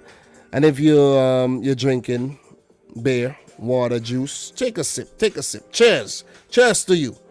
This thing wouldn't be anything without you. Cheers. Wherever you are in the world right now, whether you're in Barbados, whether you're watching somewhere in Transylvania, whether you're in Pennsylvania, like my boy Zachary Leahy, you know what I'm saying? Whether you're in Atlanta, like my boy Thriller, wherever you are in the world right about now, you know, whether you're in St. Vincent, like my boy Julian, or you in Jamaica, like Jordan Hyman, you know what I'm saying? You appreciate it, you know, or whether you're in Canada like Danny A, or you in where somewhere in the East Coast, like Bethel, Netherlands, the Czech Republic. Let's talk. So the Czechs, the last time they met was in the group stages of Euro 16 qualifiers, where the Czechs beat the Netherlands home and away, which is nuts. The last time the Netherlands beat the Czechs was in back-to-back games for World Cup qualifiers for 2006. They beat them in both matches, 2-0, home and away. And these teams met at Euro 2004 in the group stages, where the Czechs beat the Dutch 3-2. So the Czechs, and then they did meet in qualifiers as well. So where the Czechs won 1 and drew 1. So this has been a very, very, very feisty battle between these two teams, and we could see something similar happening again. We can. We definitely can. Big up to Alaba from Austria. Michael Talbot coming in from England. Oh boy. Jonas 1577 from New York. Don Roach from Barbados. Yeah, man. Alexander Wagner saying the Dutch defense kind of looks shaky, to be honest. At least against Ukraine. So go and drink coffee instead of water. Water? I like water. Water is good. I don't drink coffee. I don't F's with that coffee, bro. I'll drink me some tea, but not that coffee at all. Don't mess with that coffee at all. Right now I'm hot. I'm hot as hell fire. You know, with this boy Liam sleeping in my lap right about now. I wish I was a baby again. You know what I'm saying? So I can get taken care of. Just like Liam. But this one is a little bit tricky. But guys, of course, you know, I predicted the Netherlands to move on. And if you could judge from my predictions so far, I've been doing good. I picked Italy. They went through. I picked the Danes. They went through. I'm picking the Netherlands, and I think they're going to go through. Would this game go to extra time? Would it go to pens? I say the Netherlands do it with the 90. They play a very open attacking style of football without, I think, committing their big men too far up the field. So they do always have a little cover. And with guys like De Roon in the team, De Jong. So look. As long as Frank de Boer doesn't do anything weird, you know what I'm saying? As long as he doesn't do anything weird, like, I like the team. I like the more experienced teams that he put out. I like Dumfries and Van Aanholt in the fullback positions. And I think he's playing 3 at the back now, if I'm not mistaken. So, let me just double check. I think he's playing 3 at the back. De Ligt. He played De Vrij and Blind. You see what I'm saying? With De Roon, and you have Yeah, I think that's what it is. So, look, they're going to be all right, man. I think as long as he doesn't bring in one of the guys like Timber or Windall or one of these younger, inexperienced guys in the team, I think once he doesn't do that, he'll be all right. Even like a Joel Veltman to a lesser extent, if one of those guys doesn't come in, I think the Dutch will be all right, man. The Czechs are going to put up a good fight. You know that. We know they're going to fight, and they're going to be really gritty, and they're going to be really, really dangerous in the set piece situations. So the key is not to give him too much of that. Don't give him too many corners. Don't commit silly fouls, or else they'll punish you. They will. And if you check the height of the team, the Czechs are a bit bigger than the Dutchmen. And when I say that, you think about Wijnaldum and guys like Depay, and they're a little bit shorter. So I'm gonna go for the Dutch, guys. I have to give you a score prediction since I'm live, and that's what we've been doing. So in terms of score prediction, I think the Dutch they do let in goals like we saw against Ukraine if you really go at them. So Netherlands versus the Czech Republic. And they do score a lot of goals too. I think this one is going to be a 3-1 win for the Dutch. 3-1. Sorry, Czechs. Thanks for coming. The Czech actually bounced. So you're in a bit of trouble there. The Czech bounced. Actually, you get it? The Czech bounced. The Czechs are bouncing out of the tournament. All right? Yo, Czechs, bounce. Just bounce. Leave here. All right, so 3-1 to the Dutch. 3-1 to the Dutch. And they will play the Danes in the next round, or the last 8. God damn, what a matchup we got there. What a clash. So, what we got here? Go runner saying Netherlands had trouble with Ukraine in Amsterdam. Czechs are even better. And the game is outside the Netherlands. It will be a tough game. Czechs will surprise them. So what's your prediction? 2-1 or 3-2 for Czech Slavic brothers. All right. Thank you very much. Alexander Wagner. 2-1. All in the second half. What else we got here? But I think Czechs will make it very tough for them. Yeah. It won't be an easy game. But I could see maybe 1-1 at halftime, and then the Dutch running away with it. You know what I'm saying? In the second half. The Astro, 2-2. The Netherlands win on pens. Big up to the boy Antoine Eugene. 2-0 for Holland. Thank you very much for that prediction, guys. What else we have here? Alfred Alejandro, 2012. My wife is Dutch. So if Netherlands win, she'll say she will bake the family a big cake. Oh, yeah, man. I do believe you're going to get a big cake, bro. I do believe. I like cake, too. I like cake. Don't we all like cake? You see what I'm saying? Don't we all like cake? I think you'll get your cake, man. Isn't the young injured? I don't think so, I don't think so. Bogus, I enjoyed much Austria playing. Yeah, they did well. Gora, nothing better than cappuccino. I do enjoy cappuccino, but I don't drink cappuccino.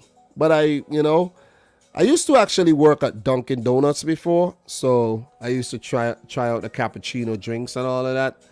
That was a long time ago, you know what I'm saying? That was during my come up, you know what I'm saying? You gotta come up, you feel me? You gotta start somewhere and you gotta come up. So what else you guys are saying, man? Memphis Depay will be great for Barcelona next season. Definitely looking forward to see how he does. Michael Talbot, love cake. Oh, man. We do. What else we got? 80 Booth. I think they both lose to Denmark. I'm still go for Holland. 3-1 in extra time. Thank you very much. All right. So that'll do it for that one, guys. If you have anything else to add, please do so. I think I did break that one down pretty well. The Dutch have looked good. Easy group stages, with the exception of that game against Ukraine.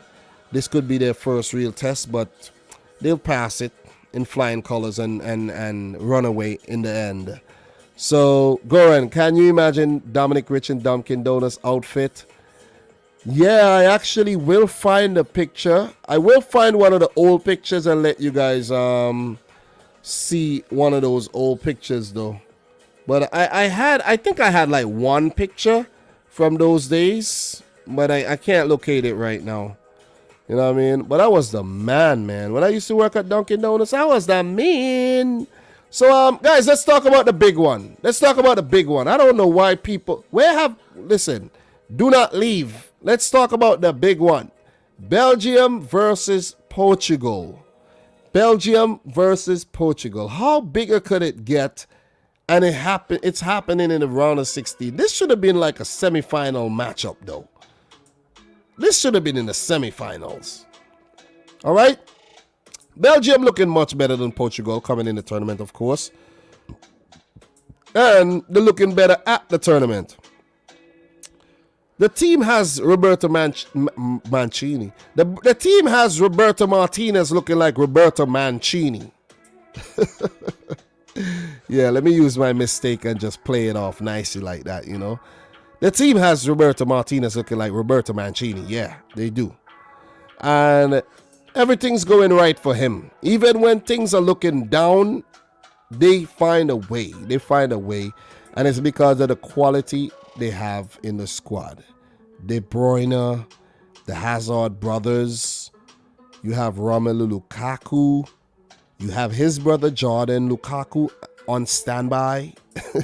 You see what I'm saying? You have quality in the middle of the field. In terms of Axel Witsel, Yuri Tillemans. You see what I'm saying? Maybe not Leander Dendoncker, but quality in defense in Toby Alderweireld and Jan Vertonghen, and you have Thomas Vermaelen. Even though they're slow and they're a bit up there in age, you don't want to call them old because I'm probably older than they are. And, you have the younger players in Boyata and Denier, who's not been denying attackers too often at the back to help out. And you have the fringe. Jeremy Duku's looked good in that one game we saw him in. So these guys have a lot of talent, man. You know, you have the Bentekes, the Bashuais, the Vanaken to come off the bench. You know what I mean? You know, this team is just stacked up. Stacked up. It's stacked up. Not to mention Courtois in goal. You see what I'm saying? But if Courtois gets an injury, and I think it's Mignolet at the tournament. I don't even think they took Mignolet. I think it's Castiles might be on the freaking bench, because if you end up with a situation where Mignolet has to be in goal, you might actually be in a lot of problems. That's a little joke, but I'm serious. I'm very, very serious. He is actually there, and Castiles is not there. It's actually Matt Sells. But yeah, the boy Simon Mignolet is actually there. So Courtois, you better not get injured if you want Belgium to move on. Because Portugal ain't no team to play with, man. And you also have to mention Yannick Carrasco, you know what I'm saying? I think I called everybody. Dries Mertens. I mentioned the whole team. Quality. I did most of it off the top. I'm just looking at the roster right now to see if Mignolet was in the damn team, and I saw a few guys. Nasser Chadli as well looked good in that last game. But look, Portugal, man. We ain't got much to talk about in terms of Belgium, because we know Belgium are very, very good. We know they have talent all over the field. We know this. This is not a secret. You see what I'm saying? This is not a secret. Thomas Meunier right back. You know what I mean? Castagne got injured. We listen. We know this. The problem is Portugal. They're very good, but they haven't been playing that well. They've conceded a ton of goals. They've conceded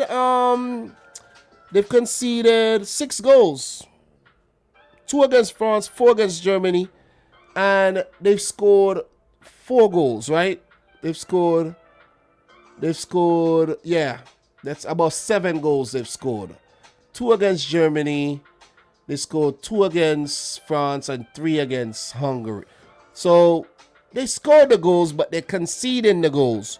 So as I said before, this Portuguese team do not have problems scoring, especially if they put out the right 11. And when I say put out the right 11, Renato Sanchez must start every single game. He has to start. And I like the 11 that they played against France. Joao Moutinho gotta play. You see this guy, you can't have William Carvalho and Danilo Pereira in the team at the same time. It just does not make any sense. I think Nelson Semedo played well in that last game, even though he had to come off injured. He did bounce back well. But listen, I'll play Diego Dalot ahead of Nelson Semedo. Nelson Semedo is a freaking liability if you ask. Listen, he's a liability. Ronaldo, Bernardo, Jota, all threats up top. Bruno Fernandes got dropped. I'm wondering if we might actually see Bruno Fernandes from the start in the game against Belgium. If Fernando Santos knows what he's actually doing, he would know not to play Bruno Fernandes in this big game. Bruno Fernandes disappears in big games. You cannot play Bruno Fernandes in big games. You can't. He's going to disappear. You got to bring him off the bench. Bring him off the bench, and then he'll do his little thing when the team, the opposition team, is a bit tired. That's Bruno Fernandes for you. For the life of me, I don't understand what's going on with Pepe and Ruben Diaz at the back. They're not playing well. They are not playing well. I don't care if Ruben Diaz is my beloved Man City player. He not play nothing. Maybe he's tired. And if he plays like that against Belgium, listen, like I said in the France versus Switzerland prediction, Portugal are gonna get Swiss cheesed up. They're gonna get Swiss cheesed up for real. Germany put 4 past them. France put 2. How many you think Belgium are gonna put past Portugal? Come on, guys. You think they're gonna just all of a sudden come good when they already have the quality on display? They're gonna let in goals. They're gonna let in goals. We could see a thriller here. We could see a 3-2 thriller here. I would love for it to be a 3-2 thriller. You see what I'm saying? I'm gonna call it. I'm gonna call it though. I'm gonna call it 3-2. 3-2. Would it go to extra time? Maybe. But I'm saying 3-2. 3-2. 3-2 Belgium. Belgium wins. Belgium wins 3-2. Belgium wins. But look, head to head. 6 wins for Portugal, 5 for Belgium, 7 draws. Okay? So games between these two teams are usually, the head-to-head, very close. Very close. In terms of games between them, they last met in 2018 in a friendly 0-0 draw. 2016, Portugal defeated Belgium 2-1. 2007, they played twice for European qualifiers for Euro 2008. And Portugal won both games. You know what I mean? The last time Belgium beat Portugal, you have to go all the way back to 1989. God damn. Jesus Christ. When some of those guys, what a keeper name, and I forget his name, when that keeper, the popular keeper, was in goal. Yep, Prudhomme. Yep, Michael Prudhomme. That's the name I'm thinking about. Michael Prudhomme was in goal them times. Yeah.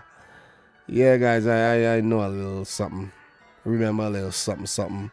See what I'm saying? But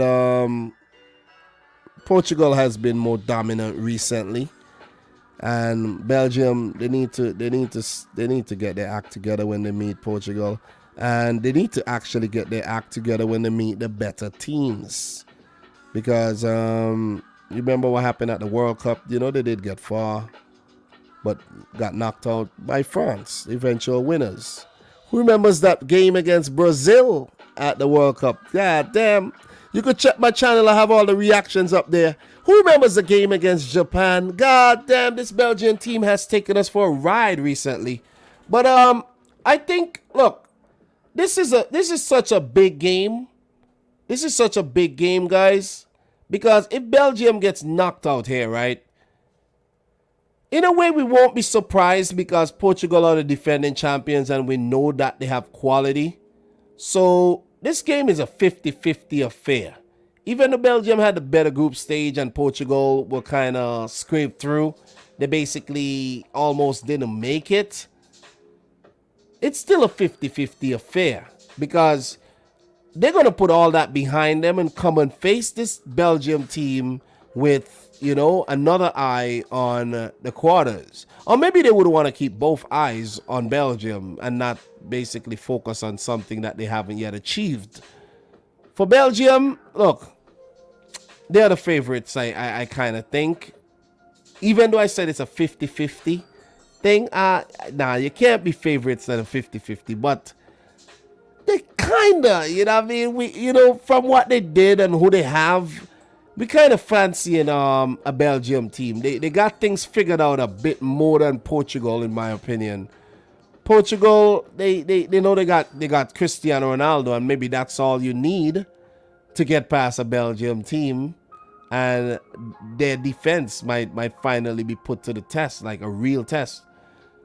But I for some reason I see Belgium going through, and the defending champions Portugal's tournament coming to an end, where it will be a big disappointment as well. Anyway, and listen, one team has to go through, and there will be a major talking point from this one, even whether Belgium or Portugal gets knocked out. This is a huge one, and then the winner, they go on to play Italy. Oh man, listen, it's big, and it's gonna get even bigger in the quarterfinal. I'm going for Belgium. What are your thoughts? Let me know. Talk to me, boys. Talk to me, boys and girls, ladies and gents. Talk to me. So Belgium, I'm going for 3-2. This is gonna be a thriller. Some of you guys are saying this is gonna go to extra time. Could even go to penalties. You know what I'm saying? Where Rui Patricio would have to come up with some big saves. And I've heard it through the grapevine that Rui Patricio could be moving to Roma from Wolverhampton Wanderers, and Jose Sa would become the new Wolves goalkeeper. Guys, I don't know if you remember when I was doing this Premier League analysis, I mentioned that Wolverhampton Wanderers could be in some serious trouble, you know. They might get relegated. You never ever know, because they're losing a lot of players. They lose their managers. They could just lose their identity. They could just lose themselves. They could just lose their Premier League status. So Garrett G is saying Belgium will win. Thank you very much there, Garrett G. Belgium will win. We got Zachary. Belgium takes the win as long as there isn't penalties for Ronaldo. Yeah. Alan Watts, Belgium in this tournament has not yet played against a strong team. Well, they played against Denmark. Denmark are a strong team. Come on. Why you guys do Denmark like that? Denmark are a strong team. And guys, we need 7 more thumbs up to hit 100. That would be amazing, hitting 100 while we're live and coming back from a 2-day break where I kind of broke the momentum a bit. I was actually going to do a round of 16 live prediction, but I needed a little time for myself, man. You know what I mean? Sometimes you got to be a little selfish and you got to take a little time for yourself. I had to work on my car, guys. I got my car back, Thriller. I got my car back, guys. I got my car back, you know. I got my Honda back. So soon you'll see me in the Honda making videos as well. I just don't have the inspection yet. I went to get an inspection and it failed. It failed because I have a broken sway bar link. I already bought 2. I'm going to install them. And then I have to put the car, I have to complete a drive cycle for the car because I changed another part and I cleared the codes. And I failed the damn inspection. So I got to wait to get that one. So yeah, just a little bit of insight on what's going on in my you know, the life of Dominic Rich. But just to read out some more predictions. What we got here? We got your Barber saying Belgium winning, but maybe Portugal can surprise. I don't think it'll be a surprise if Portugal wins. This one, anyway it goes. Portugal changes 11. Renato put in Renato, and it came the game way better. They drew and they played better against France. Renato has to start. He has to start. Alfred Alejandro will be a tough game for both. The pressure might push Portugal to play better. Let's see. Hugo Monteiro. He says, the first games, Portugal was just getting used to the competition because Fernando Santos was using the same 11 and totally old and the same as always, the tactics were also bad. What else we got here? Thank you very much, John. Peace out. See you later. Don Roach, 4-2 Belgium. Michael Talbot, it's going to be a great match. 3-3, Belgium wins on pens. Danny, 3-1. In my opinion, experience will have a huge impact for Portugal. Sebastian Hebo, Portugal Neds. Semedo City, 100 mil.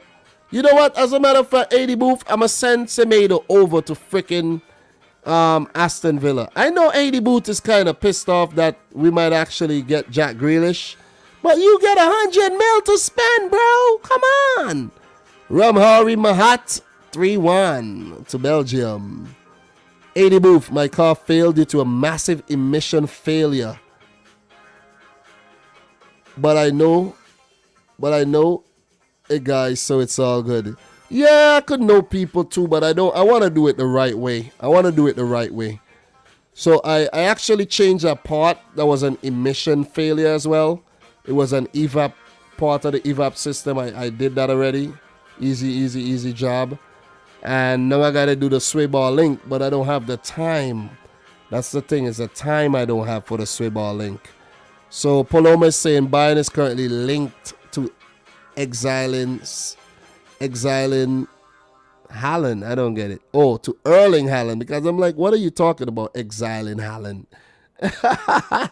Guys, we need 3 more thumbs up to hit 100. Let's do it. Do it for your boy. Do it for the stream. Hugo Montiero, Italy is not going to win the Euros. They played so bad against Austria. Let's see. Alan Watts, the Red Devils go home tomorrow. Well, somebody's going to go home. And it's either going to be Portugal or Belgium. That we know. But I'm going to go for Belgium to stay. I'm going to go for the Dutch to stay. And we're going to get more games on Monday where I'm going to come back and, But, guys, I'll be live tomorrow a little bit earlier. I don't know if I'm going to do the watch-along. I don't think it'll be wise to do the watch-along. I'm not doing a watch-along. I'm going to come home tomorrow. And what I'm going to do, between 2 and 3, I'm going to actually try to get my swiball link changed. And then I'm going to watch the game. See what I'm saying? Hopefully I get it done. I only have to change one, so I might actually just do one and do the other one another time. It might take me a little 25 minutes to do that. So, yeah. I got things to do. I've been neglecting a lot of things to do these live streams, but it's worth it. It's worth it. So we have hit 100 thumbs up, man. You guys are the real deal. You guys are bosses. And I think today was a very, very good live stream. It was quality. It was smooth.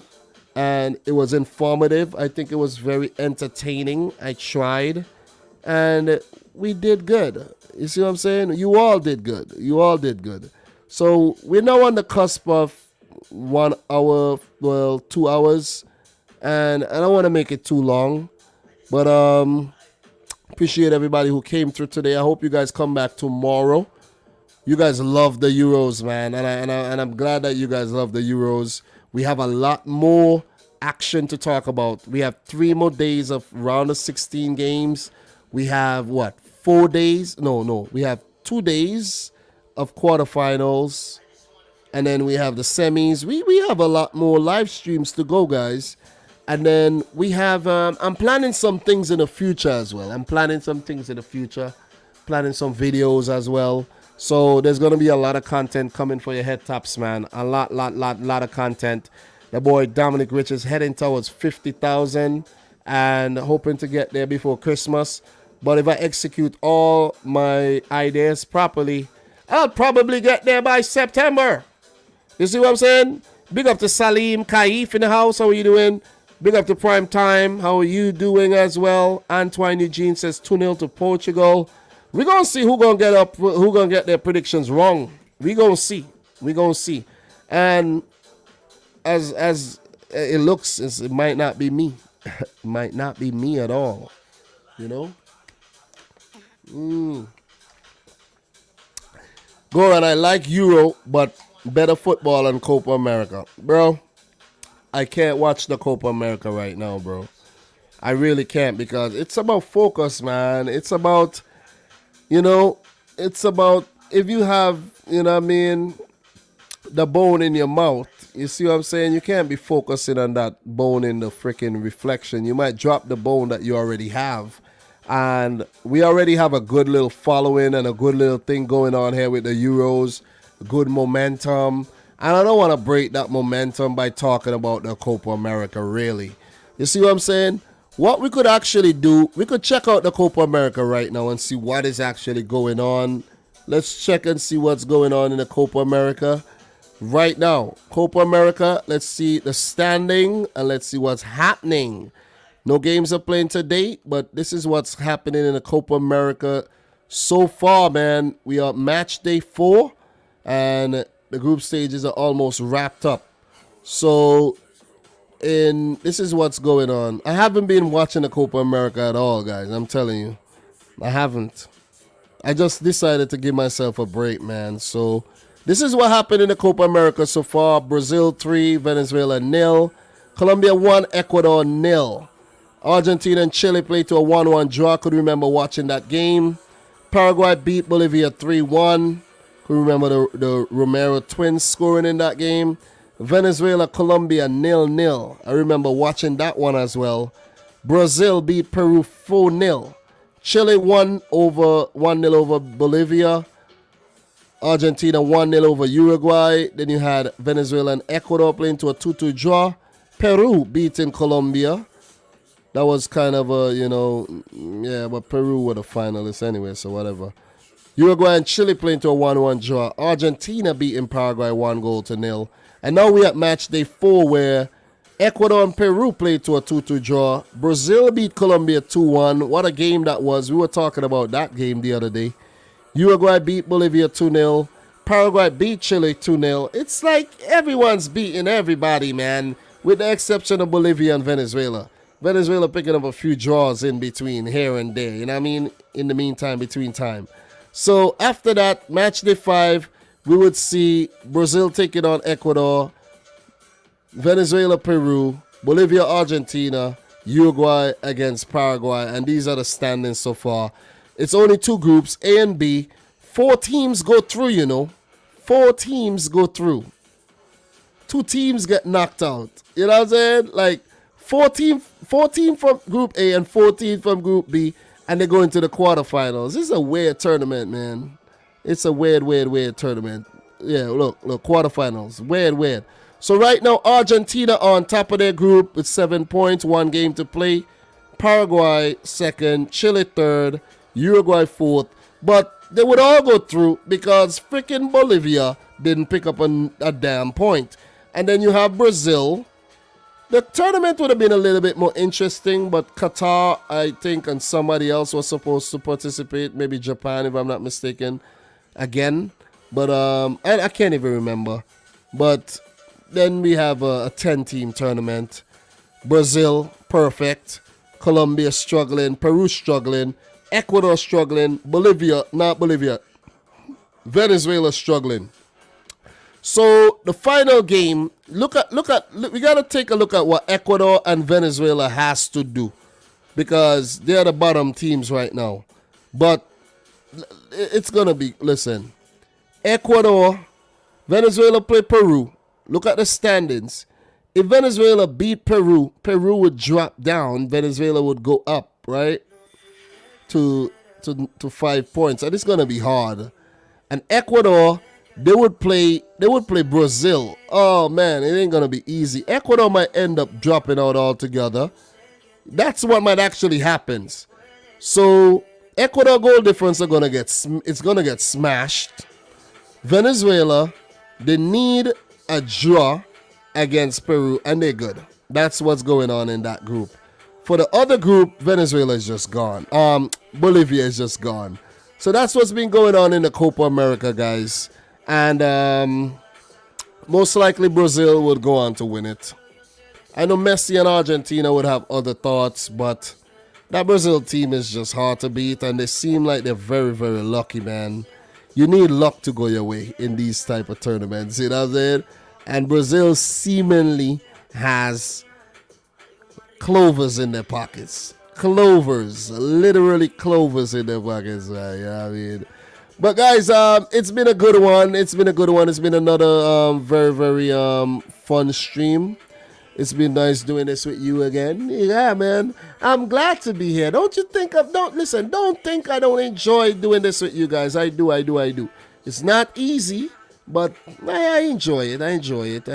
And it wouldn't be a goddamn thing without your eyeballs, okay? So thank you very much. Thanks to everybody who liked the videos. Thanks to everybody who came in the chat and dropped the fire in the chat. You know we got the fire. You know we got the flame. And you know we can be very, very explosive in this BR. Okay? So, guys, make sure you like the video if you haven't yet liked it. Okay? If you're watching the replay, thank you very much. You're the real deal. Big up to all the new subscribers. Big up to all the new followers. Hopefully you guys keep following us. Keep following all the content we're going to make in 2021. And, you know, I just appreciate all the love. Appreciate all the support. So, from your boy, Dominic and Liam Rich, my big son in my lap right now sleeping, I like to say thanks for watching. Until next time, peace out. Rich Squad. Peace. Turn it up, DJ. Turn it up, man. Turn it up, Mr. DJ. Woo! Woo!